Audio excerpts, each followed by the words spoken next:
Hey guys, today we're going to be working on this 2008 Honda Fit. This has a P0420 catalyst code.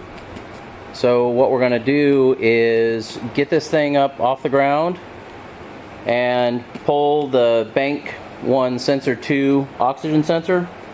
Take a look in there with a camera and see what kind of shape that catalytic converter looks like on the inside. See if we can tell anything there. Of course, take a look at the oxygen sensor when we get it out and see if we can narrow down what's causing this code. Okay, so the car's up off the ground. Wanted to give you guys a look. There's the oxygen sensor. I mean, it looks like an older oxygen sensor, but it doesn't look really horribly bad. With the oxygen sensor removed, I stuck my borescope camera inside there to take a look at the catalytic converter. I'll insert a picture here.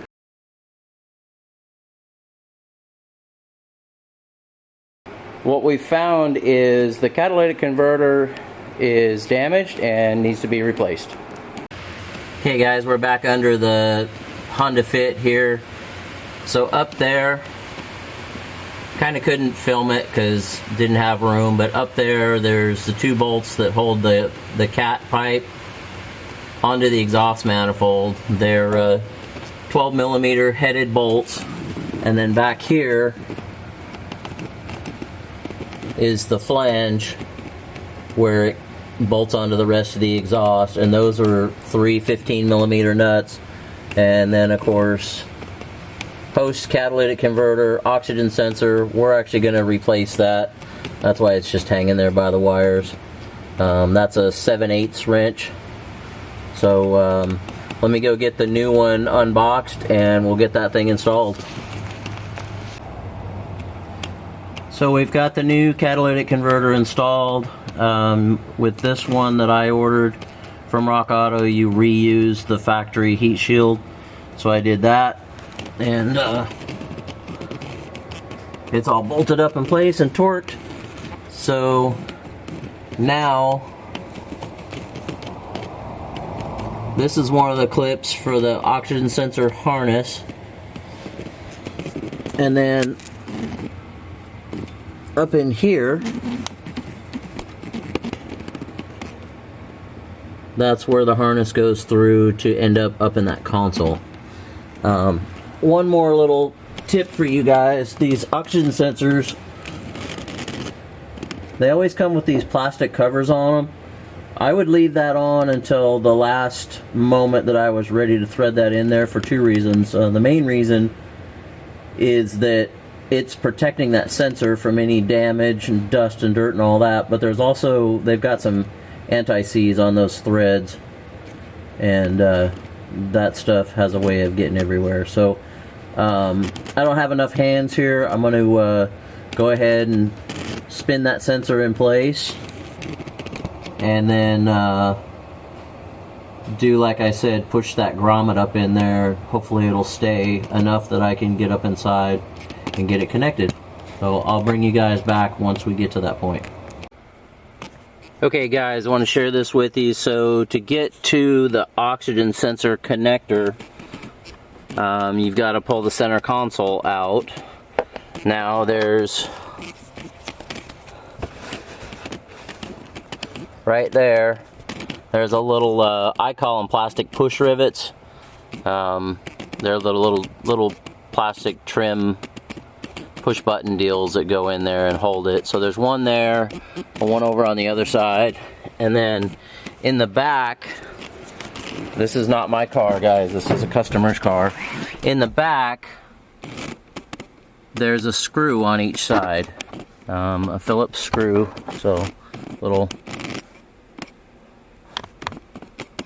guy like that.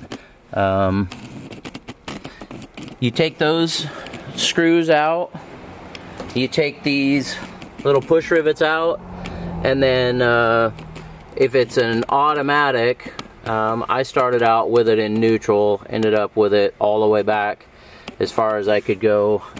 Also, you'll want to take out this little guy. So this is it goes right there, right in front of the handbrake, parking brake. Lift up the back of the console, and then you can bring it back a little bit, and then you'll have these two connectors to remove. This one you just push there and it'll come out, and then this one's actually backwards to what you would normally think. You'd think you'd push somewhere back here, but you actually push on the upper part of this and then wiggle it, and that'll come off. So and then this block of foam is shoved down in that hole. You take that out, and down in there you can see right there, that's the oxygen sensor connector. Let me grab a light. Okay, there we go. So that's the oxygen sensor connector, and then in this slot back here, down in there in the center there where it's in focus, that grommet is where the connector goes through in order to remove it. So I'm going to switch that thing out, and then we'll put it back together. Alright, so we've got it out. Just for reference, this was sitting pointed up like that, and all I did is put a flathead screwdriver on here and push a little bit, and then this thing just popped right out. If you're removing your oxygen sensor for some reason and you're going to reuse it, you wouldn't want to do what I did, because I just let it drop on the floor because I am replacing it. You probably could reach underneath there and have one hand underneath and one hand on top, or get it loose enough and just very, very lightly tug on it. So here's our new one. Alright, so we'll just compare it. That all looks good. And it's got the harness clip on it.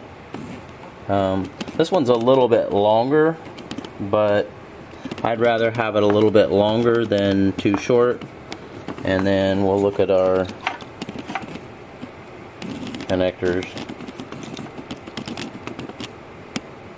and they look good. So oxygen sensors are something that you guys don't want to mess around with as far as going and buying something cheap. You know, we're using this NTK 24026. NTK is a really, really good brand. I wouldn't go on to Amazon and just buy an oxygen sensor off of Amazon. I wouldn't use a Bosch.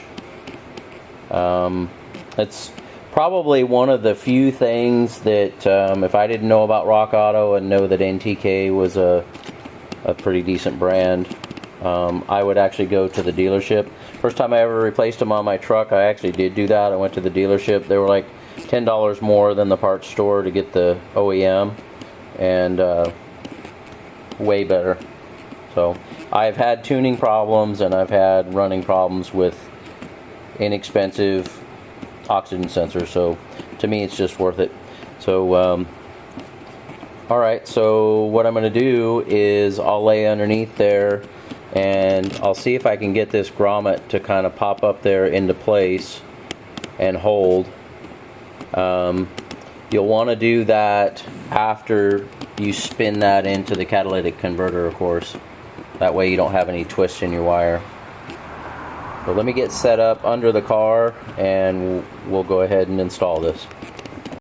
Well guys, that's going to do it for the little 2008 Honda Fit. I went out and did the test drive on it, and a lot of vehicles you have to have 3 key ignition cycles. In other words, start it, drive it, stop, shut it off, take the key out, open the door, then put the key back in, close the door, start it. You have to do that 3 times to make sure the code doesn't come back, our P0420 catalyst code. because unless it's like a random misfire or something like that type of code, the ECM needs to see that discrepancy 3 times before it'll actually turn the check engine light on. So anyways, I went out and did the test drive, did that, made sure that it got through the 3 cycles with no issue.